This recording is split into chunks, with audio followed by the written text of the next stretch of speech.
Hello, welcome to the Glasstire Top 5. It is the week of March 17th, 2016. I'm Rainey Knudson. I am Christina Reese. We are here in the Amon Museum in Fort Worth in a show that we'll be talking about in a couple of minutes. Yeah, just a minute. So number 5 this week is Anna Fernandez. She's in a San Antonio venue called Silkworm. With an umlaut over the O. Yeah, there's an umlaut over the O.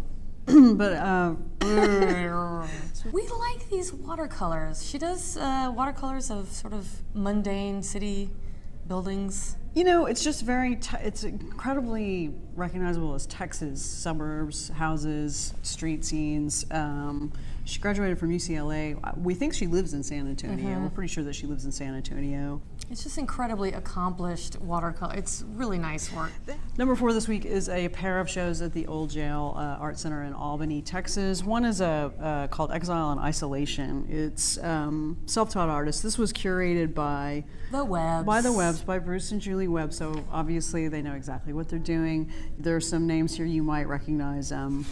Hector Alonso Benavides. Well, Ike Morgan. Yeah, Ike Morgan, Royal Robertson. Yeah. Yes.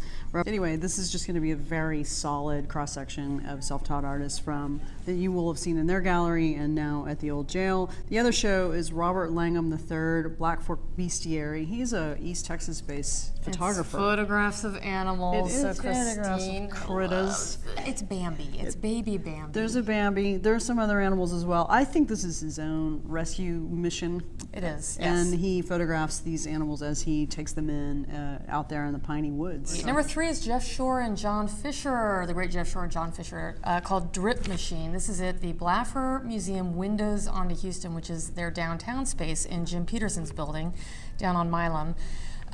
Shore and Fisher are known for years of collaboration on these mechanical installations, always almost like a Rube Goldberg quality to them, very much exposed wiring. You're seeing what's going on, and yet there's this magical, mysterious quality where you're looking into a room and you have a voyeuristic thing, and what you realize is you're looking into some miniature little room that they made through a camera. Yeah, they're good at intricacy and humor. They're always a little bit funny to me in a good way. And yet sort of dark and creepy also. Yeah, that's absolutely true. This is so... Number 2.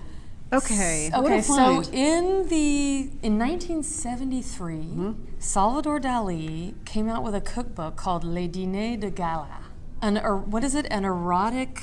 Oh yeah, I wrote this down. Oh no, you wrote that part down. A delightfully erotic take on supper time. We should say, this is in McAllen at the International Museum of Art and Science. Right. One cocktail recipe, the Casanova cocktail from this book, says, "This is quite appropriate when circumstances such as exhaustion, overwork, or simply excess of sobriety are calling for a pick-me-up." Ta-da! We were so excited to discover this. I didn't know Salvador Dali did a cookbook in the 70s. I'm not even sure it came out under his name when it came out. I think he was just billed as the illustrator. Yes, he was, but I think he probably actually was involved with the recipes. I think it's his book. So these are going to be the prints, I'm assuming, from the book. They probably have a copy of the book. The book is divided into 12 chapters, each discussing a specific variety of foods from shellfish to aphrodisiacs. Is there a difference? I was about to say, isn't it shellfish and aphrodisiac? Look, it's in McAllen. Why go to the Valley? To see the Salvador Dali cookbook. Absolutely. All right. So, number 1 this week is where we are right now at the Amon Museum at this amazing Thomas Hart Benton show. Yes. That's up into May, I believe. May 1st, I think. Yeah. So you've got all of April to see the show. You gotta see the show. And you gotta see the show. It is work from the 20s through the 50s, 60s? Yeah, or 50s or 60s. A lot of it concentrated on what he did around cinema. Once Hollywood got going, he did a lot of commissions. He worked with the studios. He worked with magazines to paint the flora and fauna of Hollywood. And also poster designs later on and all kinds of stuff.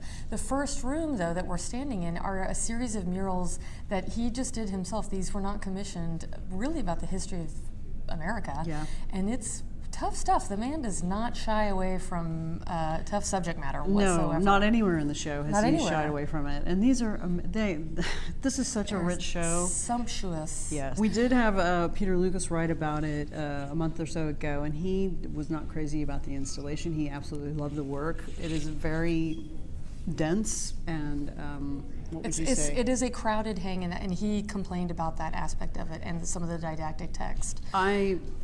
I'm really loving this work so much that I don't have too many complaints really about the installation. I just think that this is a revelation if you're not familiar with Thomas Hart Benton's work, particularly these seriously hardcore propaganda pieces from World War II. Gosh, they seem quite timely.